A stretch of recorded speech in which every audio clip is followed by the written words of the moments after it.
Witam wszystkich. Chyba czas zająć się poodklejaną tapicerką na słupkach. Żeby już nie tracić czasu, ja sobie pozdejmuję te słupki.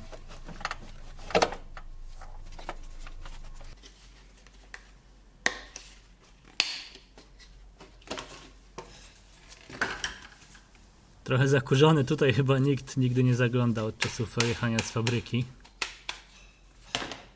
Tak swoją drogą, te słupki B są zawsze podpisane i te plastiki też są podpisane, także nie ma problemu, żeby to potem poskładać. Tutaj z tyłu są jeszcze wygłoszenia filcowe, ja to wszystko będę moczył, więc sobie te filce poodrywam, żeby nie nasiąknęły.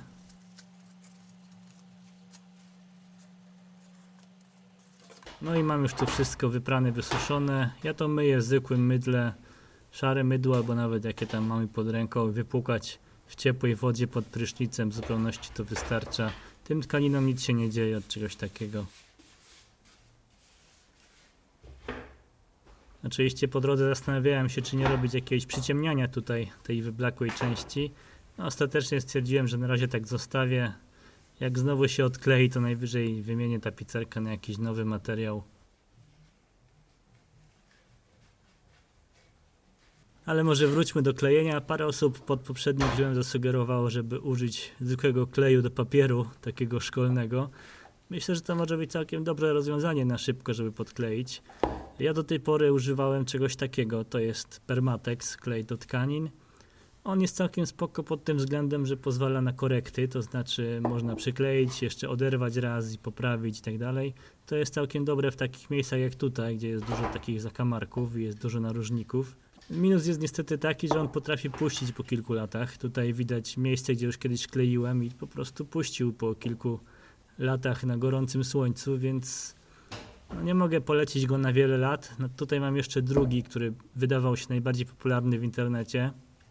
Także generalnie ja się nie znam na tych klejach. Jeżeli ktoś zna jakiś lepszy albo skuteczniejszy na wiele, wiele lat, to niech napisze.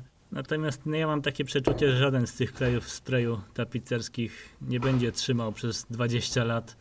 No ale może się mylę, także jeżeli ktoś coś wie, niech napisze. Ja po prostu użyję to, co mam, no i zobaczymy, ile to wytrzyma.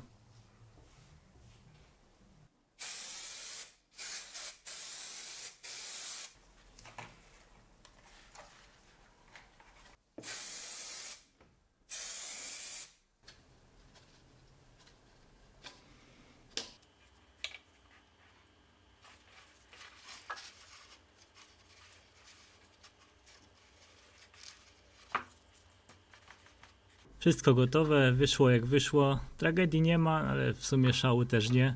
Także naprawdę następnym razem jak się odkleją, to kupuję nowy materiał, bo tutaj już chyba nie warto się z tym szarpać.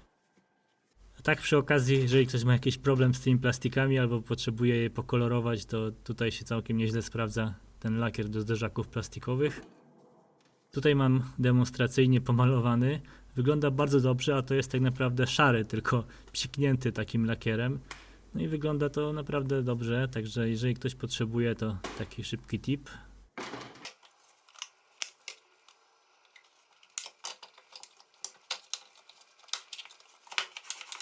No i zostało mi jeszcze przykleić te filce, mógłbym to zrobić na jakiś cyjanoakryl, ale zostało mi też sporo takiej pianki wygłuszającej, to myślę, że sobie ją przykleję zamiast tych filcowych elementów.